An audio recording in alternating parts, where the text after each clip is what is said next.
वापस आ गए आप। मैं जानता था आप आएंगे। पार्ट वन में हमने देखा पहले 6 घरों में वृश्चिक राशि, 6 घरों में 6 अलग जिंदगियां, लेकिन एक चीज कॉमन थी हर प्लेसमेंट में, याद है? डेप्थ। वृश्चिक जहां भी जाती है वो सुपरफिशियलिटी अलाउ नहीं करती, वो उस डोमेन में फोर्स करती है असली चीज देखने के लिए। आज हम बाकी 6 घरों में जाएंगे और मैं आपको पहले से ही बता दूं, आज के घरों में कुछ और भी मिलेगा। पार्ट वन के घरों में हम देख रहे थे कि वृश्चिक कैसे अलग डोमेन्स में ऑपरेट करती है। आज के घरों में हम देखेंगे कि वृश्चिक कैसे सबसे इंपॉर्टेंट और सबसे कॉम्प्लेक्स चीजें हैंडल करती है। अगर आप यहाँ हैं तो आप रेडी है, तो चलते हैं 7वें घर से शुरू करते हैं।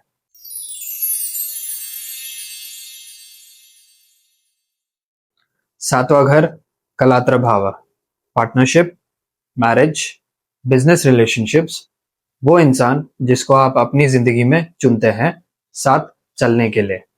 और जब वृश्चिक यहाँ होती है, आपके रिलेशनशिप्स कभी सिंपल नहीं होते, कभी फ्लैट नहीं होते, कभी कंफर्टेबल नहीं होते। वो हमेशा कुछ सिखाते हैं। ये गिफ्ट है और ये चैलेंज भी है, दोनों साथ साथ।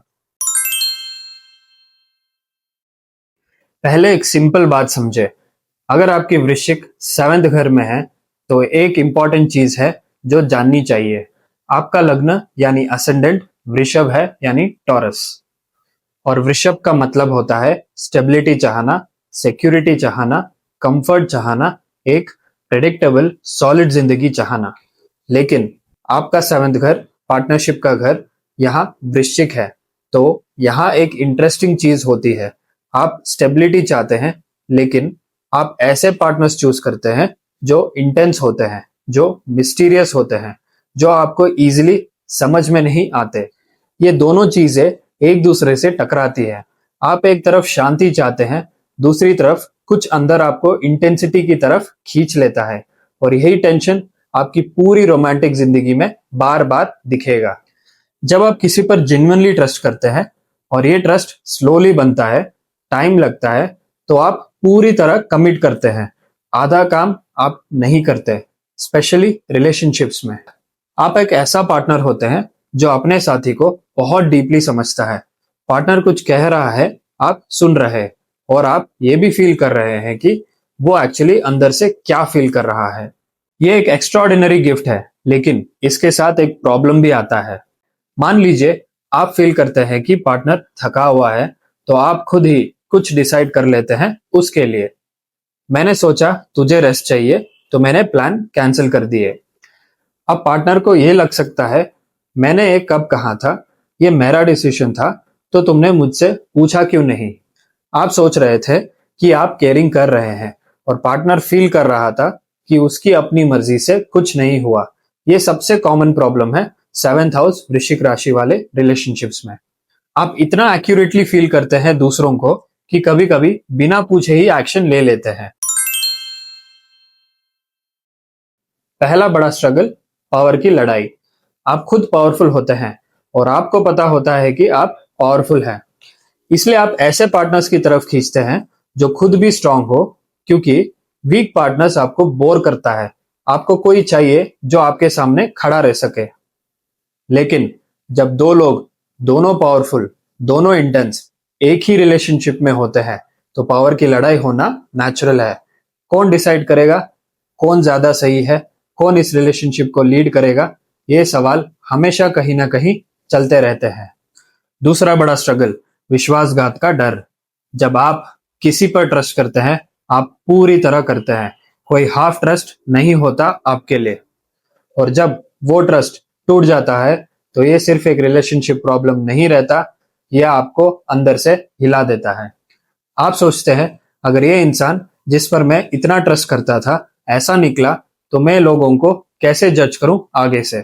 ये जख्म बहुत डीप होता है, और अगर ये हील नहीं होता, तो फ्यूचर में आप हर नए पार्टनर को अनकॉन्शियसली टेस्ट करते रहते हैं। ये भी मुझे धोखा देगा क्या, ये सवाल और ये कांस्टेंट टेस्टिंग जेन्युइनली क्लोज होना मुश्किल बना देता है। इसके लिए हीलिंग कैसे होती है? जब आप ये समझते हैं जो आपने ट्रस्ट किया था वो आपकी अपनी सोच थी और वो इंसान अपनी जगह पर था, दोनों अलग अलग है।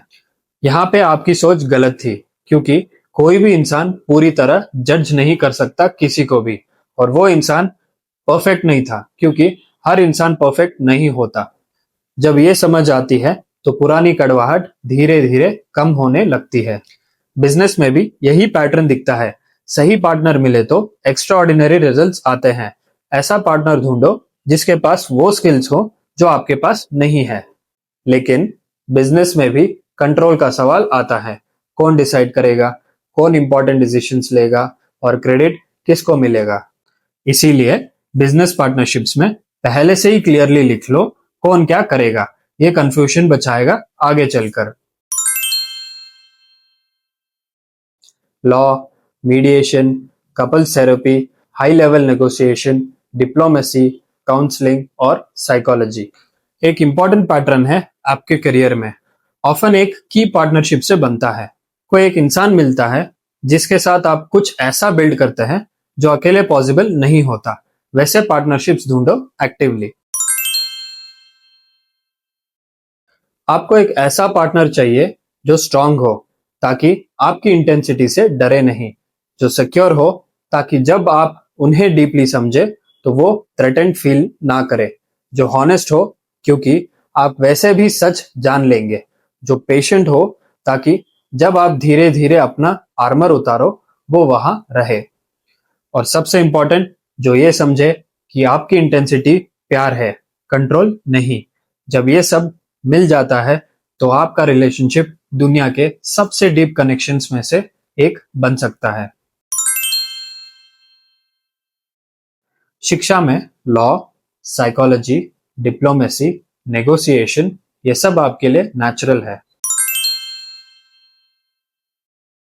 स्वास्थ्य में किडनी, लोअर बैक और स्ट्रेस हार्मोन्स पे ध्यान रखना जरूरी है, क्योंकि जब रिलेशनशिप्स में टेंशन होता है ये टेंशन बॉडी में लोअर बैक में स्टोर हो जाता है। और जब आप हमेशा अलर्ट रहते हैं कि कहीं कोई चीज गलत ना हो जाए रिलेशनशिप्स में, तो आपका बॉडी हमेशा थोड़ा टेंशन में रहता है। इसके लिए असली सोल्यूशन क्या है? जब आप जेन्युइनली रिलेशनशिप्स में सेफ फील करते हैं, तब ये बॉडी का टेंशन खुद ही कम होने लगता है। आप पार्टनरशिप्स के थ्रू अपनी सबसे बड़ी ग्रोथ करने आए हैं, और वो ग्रोथ तब होती है जब आप वो देना शुरू करते हैं जो आप खुद चाहते हैं रिसीव करना।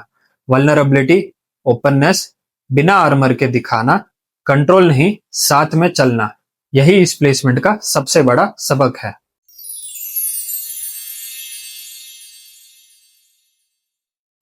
रुको, मैं एक बार फिर एक सेकंड के लिए रुक जाता हूं, क्योंकि ये घर ये अलग है। अगर आपकी वृश्चिक 8th हाउस में है, मैं आपको पहले एक चीज बोलना चाहता हूं। आपको कंग्रेचुलेट करना चाहिए सीरियसली।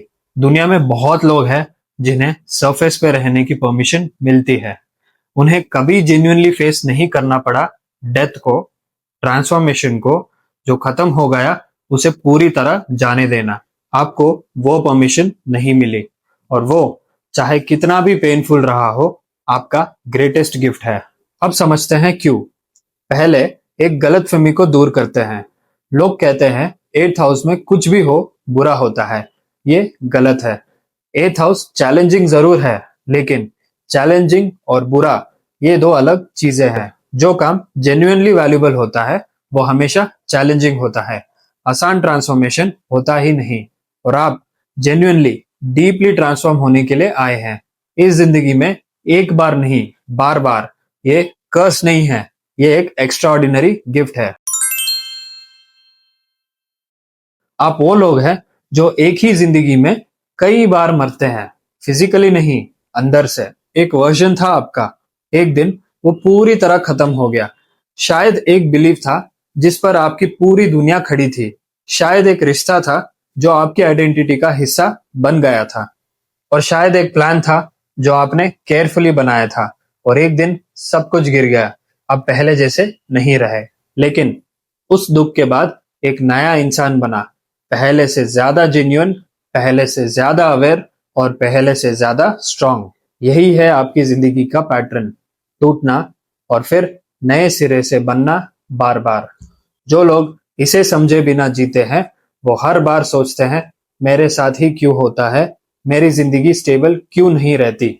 और जो लोग इसे समझ के जीते हैं वो सोचते हैं फिर एक ट्रांसफॉर्मेशन आ रही है, मैं इस पैटर्न को जानता हूं, जो टूट रहा है उसे टूटने दो, जो आएगा वो बेटर होगा और मैं रेडी हूं। ये जो दूसरी सोच है यही इस प्लेसमेंट की सबसे बड़ी मास्टरी है, आपका सबसे बड़ा गिफ्ट। डीप देखना, आप कभी भी सरफेस पे नहीं रहते, ये एफर्ट से नहीं होता, ये आपका नेचुरल स्टाइल है। कोई कहता है सब ठीक है, आप फील कर लेते हैं कि सब ठीक नहीं है। कोई कुछ छुपा रहा है, आप वो फील कर लेते हैं बिना उन्हें खुद भी पता हुए। कोई रिलेशनशिप बाहर से नॉर्मल लगती है लेकिन आप अंदर से फील कर लेते हैं कि कुछ अनरिजॉल्व है। आप सिंपल बातें नहीं सुनते, आप वो सुनते हैं जो कहा ही नहीं गया। इस वजह से आप naturally psychology, astrology, deep research और हिडन चीजों की तरफ खींचते हैं। ये सब आपको नेचुरली आता है। एथ हाउस में पैसा एक स्पेसिफिक तरीके से आता है। रेगुलर प्रेडिक्टेबल इनकम आपके लिए नेचुरल नहीं है। ये फ्रस्ट्रेटिंग हो सकता है अगर समझा ना जाए, लेकिन अचानक बड़े अनएक्सपेक्टेड फाइनेंशियल गेन्स ये आपके लिए पॉसिबल है। इनहेरिटेंस, इंश्योरेंस, कोई बिजनेस डील जो अचानक बड़ी वैल्यू दे दे, कोई रिसर्च या अकल्ट का वर्क जो अनएक्सपेक्टेडली पैसा लाए। और एक और खास बात, आपको नेचुरली पता चलता है कि पैसा कहाँ छुपा है। दूसरों के रिसोर्सेस मैनेज करना, जैसे इन्वेस्टमेंट्स, इंश्योरेंस, कोई भी चीज जिसकी वैल्यू अभी भी हिडन है, ये आपका नेचुरल टैलेंट है। पहला, अचानक बदलाव। स्टेबिलिटी बनती है फिर टूट जाती है। प्लान्स बनते हैं फिर अचानक बदल जाता है। जो परमानेंट लगता है वो शिफ्ट हो जाता है और ये बार बार होता है। पहली बार बहुत तकलीफ होती है, दूसरी बार फिर भी मुश्किल है, तीसरी बार आपको एक पैटर्न दिखने लगता है और चौथी बार आप ट्रस्ट करना शुरू करते हैं कि कुछ बेटर आने वाला है। दूसरा, खुलने का डर। आप डीप कनेक्शन चाहते हैं, कोई चाहिए जो आपको पूरी तरह समझे, लेकिन किसी के करीब आने के लिए आपको खुद को खोल कर रखना पड़ता है और ये आपके लिए जेन्युइनली डरावना लगता है। क्यों? क्योंकि आप जानते हैं जो है वो जा सकता है अचानक से, बिना वार्निंग के, तो पूरी तरह खुलना ही क्यों जब पता है नुकसान हो सकता है। लेकिन यहाँ एक इंपॉर्टेंट बात है, आप सबसे ज्यादा किस चीज से डरते हो? कंप्लीट लॉस से। लेकिन सोचिए, ये लॉस तभी हो सकता है जब आप खुद को अंदर से बंद कर लेते हो। खुद को बंद करना लॉस को रोकना नहीं है, खुद को बंद करना वो आपको उस पल में पूरी तरह प्रेजेंट होने से रोक देता है और शायद यही सबसे बड़ा लॉस है। सर्जरी, बॉडी के अंदर जाके हील करना। साइकोलॉजी, मन के सबसे डार्केस्ट कॉर्नर्स में जाके रास्ता ढूंढना। फॉरेंसिक्स, जो दूसरों ने छुपाया उसे ढूंढना। और रिसर्च, जो दूसरों को बहुत कॉम्प्लेक्स या डार्क लगता है। एस्ट्रोलॉजी और ओकल्ट साइंसेस, ये आपके लिए सबसे स्ट्रॉन्ग प्लेसमेंट है, क्योंकि जेन्युइन एस्ट्रोलॉजी में भी यही स्किल्स चाहिए, जो हिडन है उसे देखना। Inheritance law, taxation, insurance, mergers और एक्विजिशंस। क्राइसिस मैनेजमेंट, जब सब कुछ बिखर रहा हो तब आप सबसे इफेक्टिव होते हैं। इन्वेस्टिगेशन, जैसे पुलिस, इंटेलिजेंस, जर्नलिज्म, जो डीप जाकर ट्रूथ ढूंढे। एक जरूरी बात, आप उन कैरियर्स में जेन्युइनली खुश नहीं रहते जो सेफ, प्रेडिक्टेबल और बोरिंग होते हैं। आपको एक ऐसा काम चाहिए जहां कुछ जेन्युइनली इंपॉर्टेंट दांव पर हो। वहां आप सिर्फ सरवाइव ही नहीं करते, आप थ्राइव करते हैं। जो भी आपके करीब आता है वो बदल कर जाता है, हमेशा। ये आप कॉन्शियसली नहीं करते, ये बस आपकी नेचर है। आप इतनी डीपली एंगेज करते हैं, इतनी हॉनेस्टली चीजें दिखाते हैं कि जो आपके करीब होते हैं वो खुद भी बदल जाते हैं आपके साथ रहते हुए। ये एक गिफ्ट है जो बहुत कम लोग दे पाते हैं, लेकिन इसके साथ एक रेस्पॉन्सिबिलिटी भी आती है। आपका काम मिरर बनाना है, स्कल्पचर नहीं। दूसरों को सीधा नहीं करना, उन्हें स्पेस देना, अपनी स्पीड से, अपनी डायरेक्शन में बदलने के लिए। रिप्रोडक्टिव सिस्टम, कोलन और एलिमिनेशन ऑर्गन्स, ये सेंसिटिव जोन्स है आपके लिए। हीलिंग पावर बहुत ज्यादा है इस प्लेसमेंट में। आप ऐसे इलनेसेस से भी रिकवर कर लेते हैं जो दूसरों को तोड़ देती है, लेकिन स्ट्रेस और अनरिजॉल्व इमोशंस यही ऑर्गन्स में स्टोर हो जाते हैं। तो असली रेमेडी क्या है? जो अंदर है उसे बाहर निकालो। रोना, लिखना, हॉनेस्टली बात करना, यह आपके लिए सबसे जरूरी हेल्थ प्रैक्टिस है। आप इस जिंदगी में सिर्फ जीने के लिए नहीं आए, आप आए हैं एक खास तरह की मैच्योरिटी सीखने के लिए। वो है पूरी तरह प्रेजेंट रहना और साथ में ये एक्सेप्ट करना कि कुछ भी परमानेंट नहीं है। ये दोनों एक साथ करना, यही इस प्लेसमेंट का सबसे बड़ा सबक है।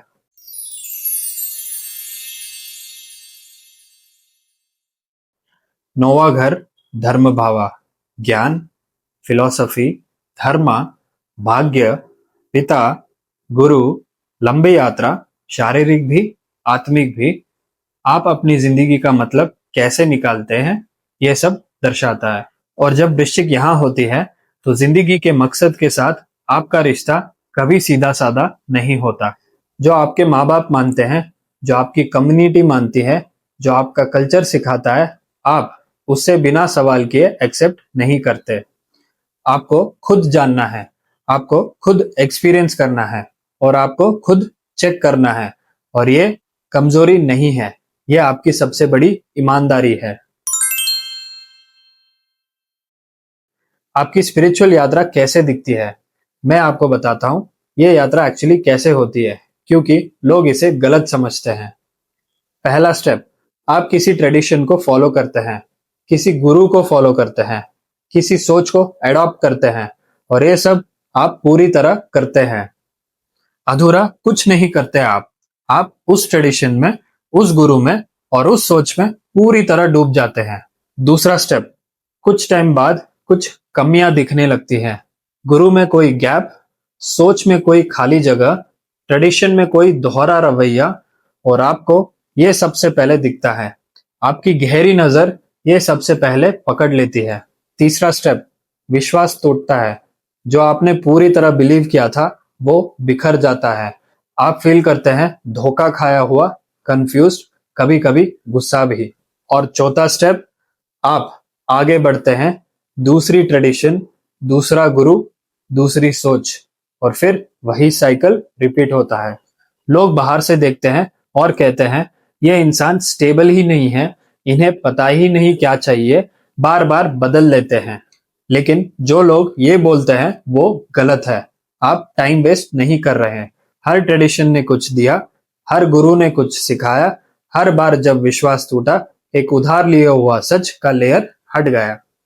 और जब इवेंचुअली आपकी अपनी समझ इमर्ज होती है, वो एक सिंगल ट्रेडिशन से नहीं आती, वो एक अनोखा मिलन होता है। कहीं ट्रेडिशन से सच को आपने खुद अपने अनुभव से एक साथ जोड़ा होता है और वो समझ वाकई ओरिजिनल होती है, सच में आपकी होती है। और इसीलिए वो इतनी पावरफुल भी होती है, क्योंकि जो आप जानते हैं आपने खुद जाना है, किसी ने बताया नहीं।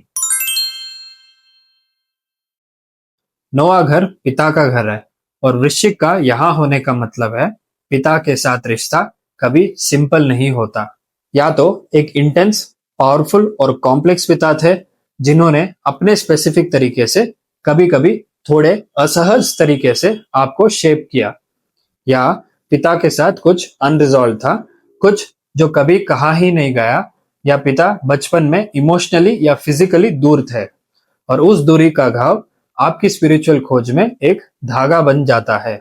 बहुत बार जो हम अपने पिता में ढूंढते हैं वही हम किसी बड़े हायर प्रिंसिपल में ढूंढने लगते हैं। वो अथॉरिटी जो भरोसा दे, वो ज्ञान जो रास्ता दिखाए, वो साया जो प्रोटेक्ट करे, अक्सर इस पिता के घाव से शुरू होती है। यह समझना और कॉन्शियसली हील करना सच में जरूरी है, क्योंकि जब पिता का घाव हील होता है स्पिरिचुअल खोज कम डेस्परेट हो जाती है। वो कुछ खोया हुआ ढूंढना जैसे नहीं रहती, वो लाइफ को खुलकर एक्सप्लोर करने जैसी बन जाती है और वो शिफ्ट पूरी यात्रा को बदल देता है। आप आसानी से इम्प्रेस नहीं होते। जो गुरु सिर्फ किताब दोहराता है, जो अपने डाउट्स एक्सेप्ट नहीं करता, जो सवालों से डर जाता है, वो आपका असली गुरु नहीं बन सकता।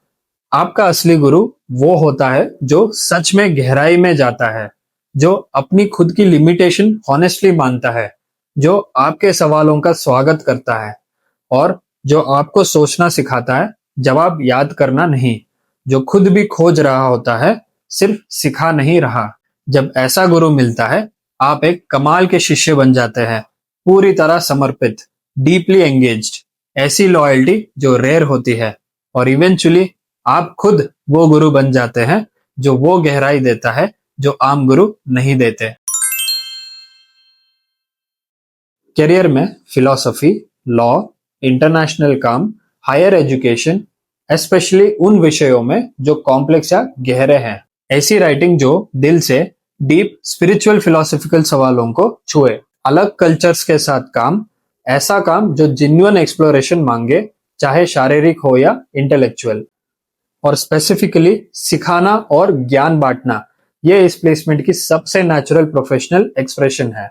जो समझ आपने अपनी लंबी, मुश्किल, असली यात्रा से डेवलप की है, वही समझ दूसरों को सबसे ज्यादा हेल्प करती है, क्योंकि वो बोरोड नहीं है, वो जी के सीखी गई है। आपको एक ऐसा पार्टनर चाहिए जो आपकी स्पिरिचुअल खोज को सिर्फ बर्दाश्त ना करे, बल्कि सच में उसमें हिस्सा ले, जो खुद भी किसी चीज पर गहरा विश्वास करता हो, जो सवालों से डरे नहीं, जो आपकी बदलती सोच के साथ क्यूरियोसिटी और पेशेंस से साथ चले। कल आप कुछ और बिलीव करते थे, आज कुछ और मैं सच में जानना चाहता हूं क्यों। वो आपका सही इंसान है। शिक्षा में आप कन्वेंशनल स्कूल्स में अक्सर फ्रस्ट्रेट हो जाते हैं, सिर्फ इसीलिए क्योंकि वो लोग गहराई से ज्यादा ऊपर ऊपर की बातें पसंद करते हैं। खुद से रिसर्च करना, जेन्युइन डेप्थ वाले लोगों से सीखना, ट्रैवल को एजुकेशन की तरह लेना, ये सब आपके लिए सबसे ज्यादा इफेक्टिव है। स्वास्थ्य पर देखा जाए तो हिप्स, थाइस और लिवर पर ध्यान रखना चाहिए, और स्पेसिफिकली जब कोई मकसद नहीं दिख रहा होता, जब मकसद खोया हुआ फील हो, तो वो सीधा फिजिकली थकान में बदल जाता है। इस प्लेसमेंट के लिए मतलब और पर्पस, ये लिटरली हेल्थ फैक्टर्स है। जब स्पिरिचुअल डायरेक्शन क्लियर होती है, बॉडी की एनर्जी भी स्टेबल हो जाती है। सबसे असली धर्म वो है जो आपने खुद ढूंढा हो, विरासत में नहीं मिला हो। वो यात्रा, कई ट्रेडिशन से गुजरना, बार बार विश्वास टूटना, अपने खुद के अनुभव से सीखना, ये टाइम वेस्ट नहीं था।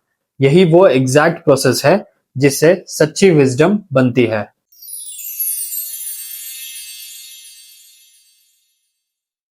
10वां घर, कर्म भावा, career, public image, reputation, authority, life's work, legacy, जो आप प्रोफेशनली है और जो दुनिया आपको जानती है। और जब वृश्चिक यहाँ होती है, जो दुनिया आपके बारे में फील करती है, वो कभी आम नहीं होती, कभी नहीं। आपकी प्रोफेशनल प्रेजेंस एक खास क्वालिटी रखती है। लोग आपको सीरियसली लेते हैं, तुरंत, बिना आपके कुछ प्रूव किए, बिना आपके कुछ दिखाए। किसी भी प्रोफेशनल जगह में जब आप प्रेजेंट होते हैं, एक अनकही पहचान होती है। ये इंसान असली है, दिखावा नहीं कर रहा, इनके अंदर वाकई कोई गहराई है। और वो पहचान जो खुद ब खुद होती है, आपको एक नेचुरल अथॉरिटी देती है।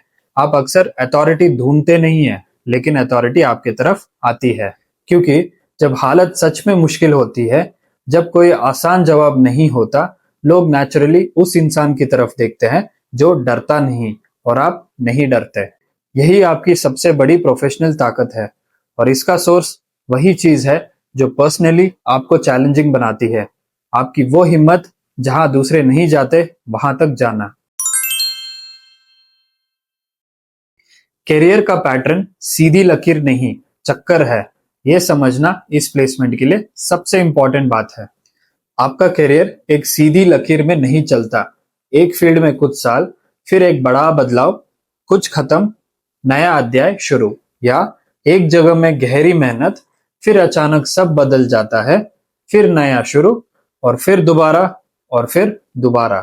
लोग बाहर से देखेंगे और बोल सकते हैं स्टेबल नहीं है, फोकस नहीं है, पता ही नहीं कहाँ जाना है, लेकिन वो लोग गलत है।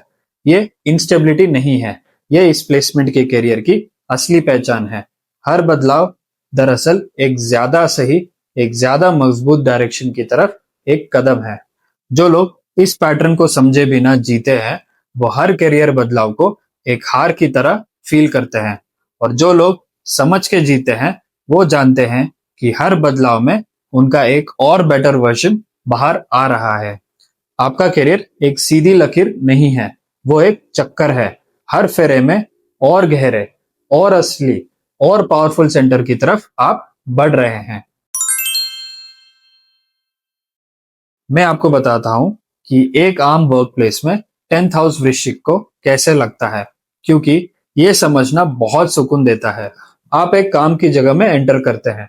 पहले कुछ हफ्ते आप ऑब्जर्व करते हैं, असल में पावर में कौन है, कौन असली काम कर रहा है, और कौन सिर्फ दिखावा। मीटिंग्स में क्या कहा जा रहा है, और मीटिंग्स के पीछे क्या चल रहा है। आप ये सब जल्दी और बिल्कुल सही तरीके से समझ लेते हैं। और फिर एक प्रॉब्लम आती है, जो आप अंदर से देख रहे हैं, वो बाहर से जो दिख रहा है उससे बहुत अलग होता है। आप वो खेल नहीं खेल सकते जो बाकी सब खेलते दिखते हैं। आप वो दिखावा नहीं दे सकते जो वो जगह मांगती है। आप सिर्फ असली काम कर सकते हैं, और आम जगहों में असली काम हमेशा सबसे ज्यादा नजर नहीं आता। इसीलिए 10th हाउस वृश्चिक वाले लोग अक्सर फील करते हैं कि उन्हें वाकई अंडर वैल्यू किया गया है। वो अंदर से सच में फ्रस्ट्रेट होते हैं। ये आपकी कमी नहीं है, ये एक अलग तरह का इंसान होना है, एक ऐसी जगह में जो अलग तरीके से काम करने को रिवॉर्ड करती है, जो जगह सच में इस प्लेसमेंट के साथ थ्राइव करती है, और वो है जो असली रिजल्ट को इज्जत देती है, दिखावे को नहीं। या फिर आप खुद एक ऐसी जगह बनाते हैं जहां असली काम जेन्युइनली पहचाना जाता है। आपकी पब्लिक इमेज एक खास तरह से काम करती है। लोग आपको या तो बहुत रिस्पेक्ट करते हैं, या थोड़ा असहज फील करते हैं। बीच की जगह बहुत कम होती है। जो लोग रेस्पेक्ट करते हैं, वो आपकी असलियत अप्रिशिएट करते हैं, आपकी गहराई, आपकी ये आदत की सीधी बात करो, सीधा देखो। जो लोग अनईजी फील करते हैं, वो दरअसल अपना खुद का आईना देख रहे हैं आपकी प्रेजेंस में, जो वो देखना नहीं चाहते। आप प्रोफेशनल सेटिंग्स में भी एक आईने की तरह काम करते हैं। आपकी प्रेजेंस में लोग अपनी खुद की बेईमानियां फील करते हैं, अपने खुद के गैप्स फील करते हैं, और अपनी खुद की अंदर की टेंशन फील करते हैं। वो तकलीफ आपके बारे में नहीं है, वो उनके खुद के बारे में है। ये समझना काम की जगह में बहुत क्लैरिटी देती है। ताकत के साथ आपका एक उलझा हुआ रिश्ता है। आप ताकत चाहते हैं, और उसे शक की नजर से भी देखते हैं, क्योंकि आप देखते हैं कि ताकत कैसे बिगाड़ देती है इंसान को। अथॉरिटी का कितना गलत यूज होता है, जो लोग ऊपर पहुंचे वो कैसे बदल जाते हैं, और ये देखना आपको कभी कभी ताकत से दूर रखता है, तब भी जब आप सच में उस काम के लिए सबसे सही होते हैं। करियर में अचानक गिरना पॉसिबल है। जो स्टेबिलिटी बनाई होती है वो अचानक हिल सकती है, लेकिन ये गिरना इस प्लेसमेंट में अक्सर एक फोर्स्ड नया मोड होता है। वो नया रास्ता जो उसके बाद आता है, वो पहले से ज्यादा सही होता है। ताकत जब सेवा के लिए यूज हो, अपने कंट्रोल के लिए नहीं, तब इस प्लेसमेंट का सबसे ऊंचा एक्सप्रेशन होता है। करियर देखा जाए तो गवर्नमेंट और रिसर्च में गहरा काम, मेडिकल फील्ड खासकर सर्जरी या मन का इलाज यानी साइकोलॉजी, जासूसी काम जैसे पुलिस, इंटेलिजेंस, गहरी जर्नलिज्म, आर्किटेक्चर और अर्बन डिजाइन यहाँ एक पर्सनल कनेक्शन है, क्योंकि असली आर्किटेक्चर सचमुच फिजिकल जगह को बदलता है, जो इस प्लेसमेंट की प्रोफेशनल एनर्जी है। क्राइसिस के वक्त चीजों को संभालना यानी फिनेंस गहरे लेवल पर। आपका करियर और पर्सनल जिंदगी कभी कभी सीधा टकराते हैं, क्योंकि आप अपने काम में इतने डीपली एंगेज होते हैं कि रिलेशनशिप कभी कभी पीछे छूट जाती है। पार्टनर को लगता है जैसे आपने उन्हें नेग्लेक्ट किया है। एक कॉन्शियस बाउंड्री जरूरी है, प्रोफेशनल गहराई और पर्सनल मौजूदगी के बीच। इस प्लेसमेंट के लिए ये बैलेंस सीखना जरूरी है। जोड़ों यानी जॉइंट्स पे, घुटनों और हड्डियों पे ध्यान रखना चाहिए और स्पेसिफिकली करियर की टेंशन पीठ और जोड़ों के दर्द में बाहर आती है। जब करियर मीनिंगफुल लगता है, बॉडी फिजिकली कंफर्टेबल होती है, लेकिन जब करियर बेकार या गलत डायरेक्शन में लगता है, वो स्ट्रेस सीधा हड्डियों में स्टोर हो जाता है। रेगुलर मूवमेंट, खासकर स्क्रीन और ऑफिस से दूर, इस प्लेसमेंट के लिए एक बहुत जरूरी हेल्थ प्रैक्टिस है।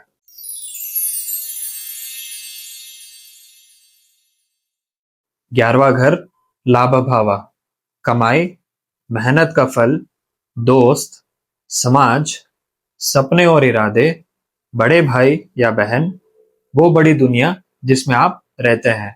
यहाँ वृश्चिक आपकी सोशल जिंदगी और आपकी कमाई दोनों को एक खास सोची समझी गहराई देती है। मान लीजिए आप किसी बड़ी पार्टी में जाते हैं, वहां पे 100 लोग हैं, आप वहां होते हैं और आप देख रहे होते हैं। क्या देख रहे होते हैं? बातें चल रही है, हंसी मजाक चल रहा है, लोग एक दूसरे से मिलने का नाटक कर रहे हैं, परफॉर्मेंस चल रही है, आप सब देख रहे होते हैं, सब फील कर रहे होते हैं। और एक खास बात घूमती है आपके अंदर, ये सब इतना ऊपर ऊपर क्यों है? लोग बात कर रहे हैं लेकिन सच में जुड़ नहीं रहे, हंसी है लेकिन वो असली वाली नहीं, मिलने का नाटक है लेकिन रिश्ता नहीं बन रहा। और आप इस माहौल में थकने लगते हैं, आप सोशली थक जाते हैं। लोग सोचते हैं ये तो लोगों से मिलना ही नहीं चाहता, लेकिन उनकी सोच गलत है।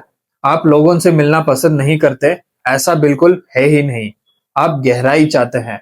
आप 1 घंटे में इतनी ऊपर ऊपर की बातें प्रोसेस करते हैं जितनी आम लोग 1 हफ्ते में करते हैं। और वो थकान सच में असली होती है। इसीलिए आपका दोस्तों का दायरा जानबूझकर छोटा होता है। ये कमी नहीं है, ये समझदारी है।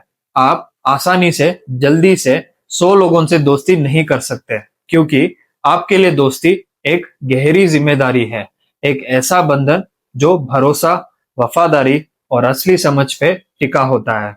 और ये बंधन 100 लोगों के साथ नहीं निभाया जा सकता। तो आप चुनते हैं, ध्यान से, धीरे धीरे, सोच समझकर। और जो चुने जाते हैं वो आपका अपना परिवार बन जाते हैं। जो आप देते हैं, जो आप अपने खास लोगों को देते हैं, वो आम दोस्ती से बहुत अलग होता है। रात के 3 बजे फोन आएगा, आप उठेंगे। कोई मुश्किल में है, आप बिना पूछे वहां होंगे। कोई सच सुनना चाहता है, आप वो देंगे, चाहे वो सुनने में कड़वा ही क्यों ना लगे। आप वो इंसान होते हैं जो पूरी तरह से कंप्लीटली अपने लोगों के लिए मौजूद होते हैं। और आप रिटर्न में सिर्फ एक चीज चाहते हैं, वही वफादारी जो आप देते हैं। जब वो मिलती है, आपकी दोस्ती सबसे कीमती चीजों में से एक होती है जो कोई भी एक्सपीरियंस कर सकता है। लेकिन जब वो नहीं मिलती, आप चुपचाप पूरी तरह हमेशा के लिए दूर हो जाते हैं। कोई ड्रामा नहीं, कोई समझाना नहीं, कोई दूसरा मौका नहीं। आमतौर पर आप बस चले जाते हैं। 11वें घर की कमाई और वृश्चिक यहाँ पे, आपकी बड़ी कमाई सिर्फ आपकी खुद की मेहनत से नहीं आती, वो दूसरों के साथ मिलके आने वाली कमाई होती है। लंबे रिश्तों से आती है, उन लोगों से आती है जिनके साथ आपने सालों में भरोसा बनाया होता है। दूसरों के रिसोर्सेस से आती है, मिलकर किए गए काम से। और एक खास बात, जो सबसे अनएक्सपेक्टेड जगह से पैसा आता है, वो अक्सर सबसे ज्यादा होता है। वो इंसान जिसे आप 5 साल पहले मिले थे एक आम मुलाकात में, वो आज एक बड़ा मौका लेकर आता है। आपके कमाई का वक्त अक्सर हैरान करने वाला होता है, लेकिन जब आप मुड़कर पीछे देखते हैं, आप हमेशा देख सकते हैं कि एक खास रिश्ते ने, एक खास बात ने ये रास्ता बनाया था। रिश्तों में इन्वेस्ट करना इस प्लेसमेंट के लिए लिटरली पैसों में इन्वेस्ट करना है। जो आपके करीब थे उनका धोखा देना, ये इस प्लेसमेंट का सबसे गहरा घाव है। और यहाँ एक खास बात होती है जो 7वें घर के धोखे से अलग है। 7वें घर का धोखा रोमांटिक या बिजनेस पार्टनर से होता है, लेकिन 11वें घर का धोखा वो इंसान देता है जो आपका दोस्त था, जिसे आपने अपने खास दायरे में ध्यान से सोच समझकर शामिल किया था, जो आपके चुने हुए परिवार का हिस्सा था। ये घाव और भी खास होता है और भी गहरा होता है, क्योंकि ये सिर्फ एक इंसान का जाना नहीं है, ये आपकी अपनी जजमेंट पर उठा एक सवाल होता है। मैं इतना ध्यान से चुनता हूँ, इतना धीरे धीरे भरोसा करता हूँ, इतना क्लियरली देखता हूँ, तो ये कैसे हो गया? ये सवाल इस घाव के बाद लगातार दिल में घूमता रहता है। यहाँ पे हीलिंग कैसे आती है? हीलिंग ये समझना है कि सबसे गहरी नजर वाला इंसान भी कभी कभी गलत होता है। इसीलिए नहीं कि आपकी नजर कमजोर है, इसीलिए कि इंसान वाकई बहुत कॉम्प्लेक्स होते हैं और कोई भी किसी को पूरी तरह नहीं पढ़ सकता। अपनी परख को लेकर थोड़ा हम्बल होना ये कमजोरी नहीं है, ये वो समझ है जो आपको आगे भी खुला रहने देती है और साथ में होशियारी भी। और दूसरा संघर्ष है इरादे जो हदें क्रॉस करे। 11वां घर इरादे का घर है और वृश्चिक यहाँ पे तीव्रता। दोनों मिलकर एक ऐसी लगान पैदा करते हैं जो कभी कभी सही और गलत की हदों को पुश करने लगती है। ये मकसद इतना जरूरी है कि थोड़ा समझौता भी हो सकता है। ये सोच जब भी आए एक वार्निंग साइन है, क्योंकि आप जानते हैं और हमेशा जानते हैं जब कुछ गलत हो रहा है, आप वो अंदर फील करते हैं तुरंत। जो कमाई गलत रास्ते से आई वो इस प्लेसमेंट को कभी वाकई सेटिस्फाई नहीं करती, क्योंकि आप जानते हैं और वो जानना उस कमाई से ज्यादा महंगा पड़ता है। करियर में वो काम जो रिश्तों के थ्रू होता है, टेक्नोलॉजी, खासकर डीप रिसर्च या इंटेलिजेंस वाली, छोटे खास दायरों में गहरा काम, ग्रुप में काम, लेकिन उस इंसान की तरह जो सबसे गहरा जाता है, ना कि सिर्फ लोगों को जोड़ने वाले की तरह। छोटे भरोसेमंद ग्रुप के साथ सीखना आपके लिए सबसे बेस्ट है। बड़े लेक्चर हॉल्स में ऊपर ऊपर की बातें आपको सच में बोर करती है। क्यूरियस लोगों का एक छोटा ग्रुप जो मिलके कुछ असली चीज एक्सप्लोर कर रहा हो, वहां आप एक्स्ट्रा ऑर्डिनरी होते हैं।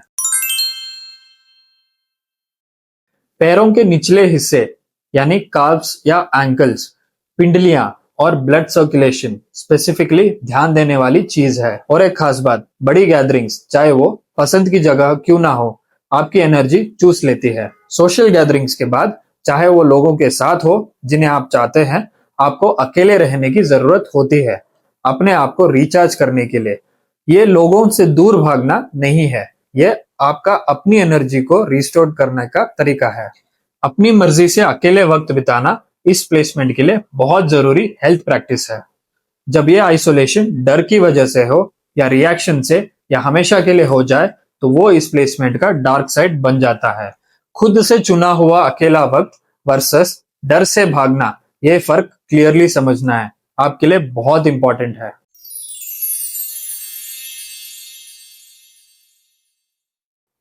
12वां घर, मैं जानता हूं ये वो घर है जिसके बारे में आपने शायद सबसे ज्यादा डर सुना है। 12th हाउस में कुछ भी हो, नुकसान है, व्याय स्थान, खर्चा, तबाही, ये घर अच्छा नहीं होता। लेकिन मैं आज ये सब सिर्फ सही नहीं करना चाहता, मैं इस सोच को पूरी तरह पलटना चाहता हूं, क्योंकि जो मैं कहने वाला हूं ये वो बात है जो असली वैदिक ट्रेडिशन हमेशा कहती आई है, लेकिन जिसे पॉपुलर एस्ट्रोलॉजी ने पूरी तरह नजरअंदाज कर दिया है। 12th हाउस मुक्ति का घर है, 12th हाउस मोक्ष का घर है और 12th हाउस वो घर है जहां आत्मा अपनी यात्रा के सबसे आखिरी पड़ाव पर होती है। और वृश्चिक का यहाँ होने का मतलब है एक ऐसी सोल जो इस जिंदगी में मुक्ति के सबसे करीब है। ये कोई इनाम नहीं है, ये कोई टाइटल नहीं है, ये एक जिम्मेदारी है। दुनिया के साथ आपका रिश्ता एक खास क्वालिटी रखता है जो पहले दिन से होती है। आप दुनिया में हैं, लेकिन पूरी तरह नहीं। आपका एक हिस्सा हमेशा थोड़ा अलग रहता है, देख रहा है, नोटिस भी कर रहा है, दुनिया में पूरी तरह डूब नहीं रहा। जब सब लोग किसी चीज में पूरी तरह गुम हो जाते हैं, आप वहां होते हैं, लेकिन आपका एक हिस्सा उन चीजों को एक फासले से देख रहा होता है, उसमें पूरी तरह खोता नहीं। ये अलग रहना, डिटैचमेंट, जो आपके लिए बिल्कुल नेचुरल है, ये वो चीज है जिसके लिए दूसरे लोग सालों तक ध्यान लगाते हैं। आप इसे नेचुरली कैरी करते हैं, बिना कोशिश के, बिना ट्राई किए, नेचुरली। अकेले रहना आपको थकाता नहीं है, वो आपको वापस अंदर से भरता है। जब दुनिया बहुत शोर वाली हो जाती है, जब लोग बहुत डिमांड करने लगते हैं, जब दिखावा करना थका देने लगता है, आपको एक जगह चाहिए, खामोश, अकेली, जहां आप सिर्फ आप है, कोई रोल नहीं, कोई दिखावा नहीं, कोई उम्मीद नहीं। वो जगह, वो पवित्र जगह, वो आपका असली घर है। और जब वो मिलता है, आप सच में गहराई से वापस रिचार्ज हो जाते हैं। सपने आपके लिए आम बात नहीं है। साफ, गहराई भरे, गहरे अर्थ वाले, कभी कभी आने वाले वक्त का इशारा देते हुए, कभी अंदर के डर को प्रोसेस करते हुए, कभी ऐसी जानकारी देते हुए जो जागती हुई जिंदगी में मिलती ही नहीं। अपने सपनों की एक डायरी रखना शुरू करें, अगर अभी तक नहीं करते तो। जो वहां आता है वो जानकारी है, असली, काम की और जरूरी जानकारी। 12th हाउस वृश्चिक के लिए सपनों पर ध्यान देना एक वाकई डीप स्पिरिचुअल प्रैक्टिस है। आप पारंपरिक तरीके से रिलीजियस हो या ना हो, आप नेचुरली स्पिरिचुअल है। ये आपकी चॉइस नहीं है, ये अपब्रिंगिंग भी नहीं है, ये डिसीजन भी नहीं है, ये सिंपली इस प्लेसमेंट का नेचुरल स्वभाव है। जिंदगी के गहरे सवाल, मैं कौन हूं, मैं क्यों हूं, मरने के बाद क्या होता है, कॉन्शियसनेस क्या है, क्या इस सब का कोई बड़ा मकसद है, ये सब, ये होना, ये आखिर क्या है। ये सारे सवाल आपके लिए फिलॉसफी का एक्सरसाइज नहीं है, ये आपकी जी हुई सच्चाई है। आप इन्हें फील करते हैं, इन सवालों का भार कैरी करते हैं और इन्हें नजरअंदाज नहीं कर सकते, कोशिश करके भी। और वो ऊपर ऊपर की डिस्ट्रैक्शंस जिनसे आम लोग इन सवालों से बचते हैं, वो आपको कभी कभी सच में संतुष्ट नहीं करती। वो थोड़ा मनोरंजन दे सकती है कुछ देर के लिए, लेकिन अंदर से नहीं भरती, क्योंकि ये प्लेसमेंट ऐसी बनी ही नहीं है। खुद अपनी सफलता को रोकना सबसे जरूरी बात, ये इस प्लेसमेंट का सबसे खास अंधेरा पक्ष है और मैं इसे ध्यान से समझाना चाहता हूँ। कभी कभी बिना जाने, बिना चाहे आप खुद अपनी सफलता को होने नहीं देते। एक मौका आया, आप अवेलेबल नहीं थे। एक दरवाजा खुला, आप वहां नहीं थे। एक पल था जो सच में कुछ इंपॉर्टेंट बना सकता था और आप पीछे हट गए। और बाद में आप खुद सोचते हैं, ये क्यों किया मैंने, मुझे क्या हो गया था। इसका सही जवाब यह है कि अंदर का कुछ कहता है कि दुनिया की सफलता आखिर में संतुष्ट नहीं करेगी। और ये अंदर का आवाज सही है, लेकिन उसका जवाब सब कुछ त्याग देना गलत है। सही जवाब है पूरी तरह जीना, बिना किसी पकड़ के। ये भगवत गीता की सबसे बड़ी सीख है और ये 12th हाउस वृश्चिक के लिए खास तरीके से लागू होती है। काम करो, पूरी तरह करो, लेकिन रिजल्ट को अपनी पहचान मत बनाओ। जो आए एक्सेप्ट करो, जो ना आए एक्सेप्ट करो। पूरी तरह मौजूद रहो, लेकिन जकड़ के साथ नहीं। ये कर्म योगा है और 12th हाउस वृश्चिक के लिए यही रास्ता है।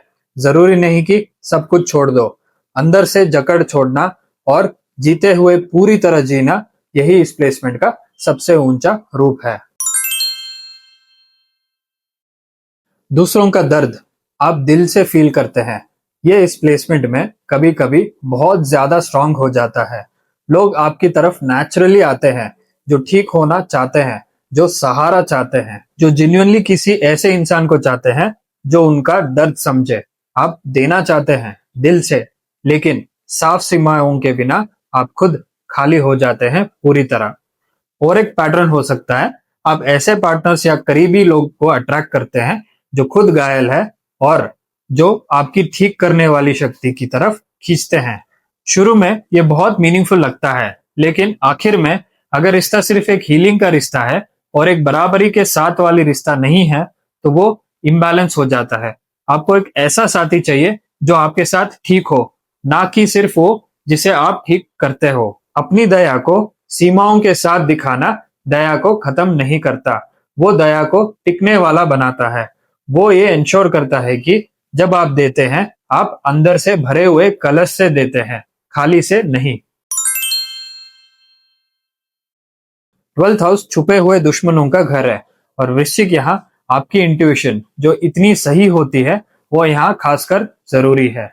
लोग जो आपकी मदद करते दिखते हैं और पीछे कुछ और करते हैं, हालत जो सेफ लगती है और अचानक उलझ जाती है। उस अंदर की आवाज पर भरोसा करो जो कहती है कुछ ठीक नहीं, चाहे बाहर से सब अच्छा क्यों ना लगे। इस प्लेसमेंट में छुपी हुई बातों के बारे में अंदर का एहसास ऑलमोस्ट हमेशा सही होता है। उन्हें नजरअंदाज मत करो सिर्फ इसीलिए कि सामने कोई प्रूफ नहीं दिख रहा।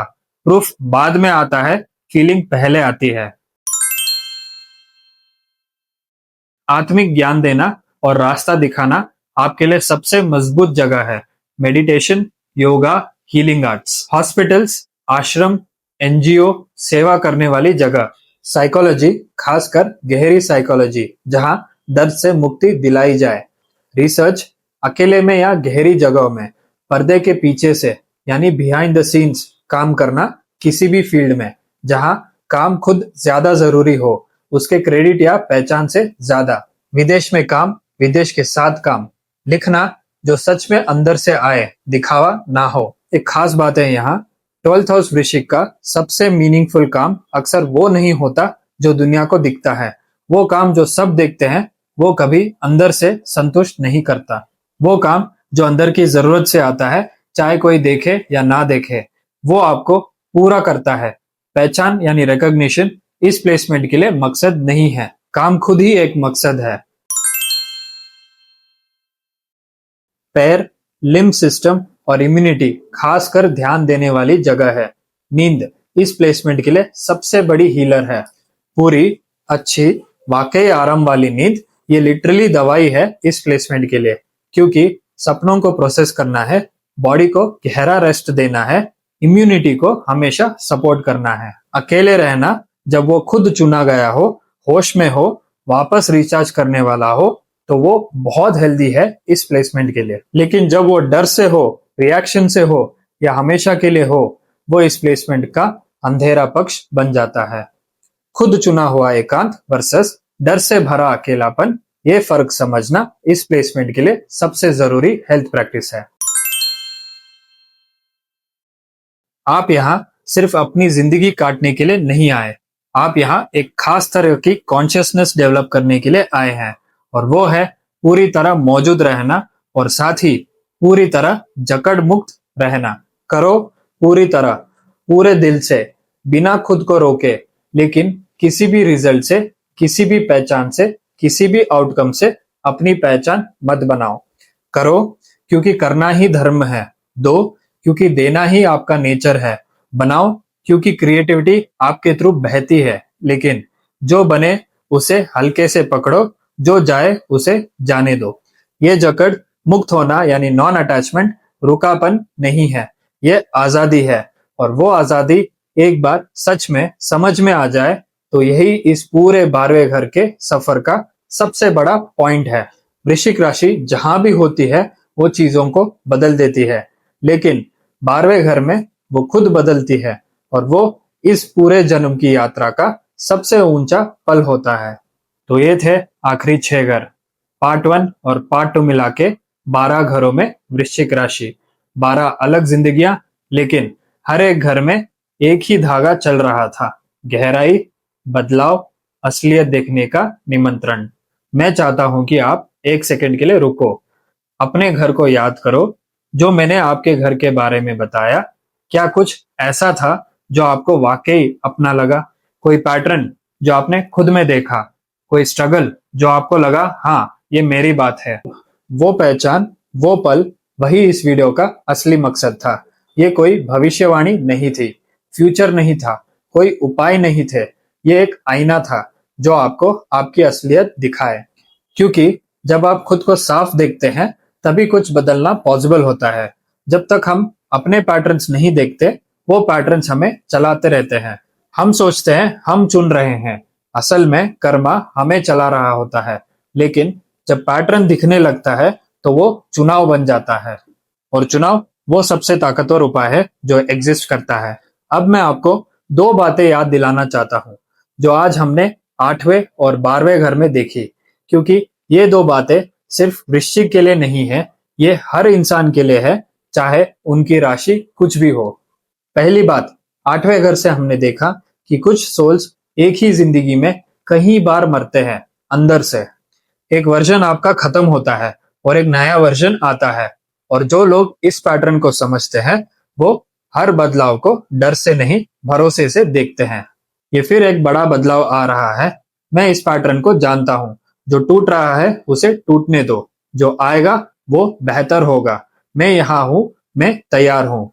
ये सिर्फ वृश्चिक की बात नहीं है, ये हर उस इंसान की बात है जिसने कभी कुछ अपना सबसे खास खोया हो।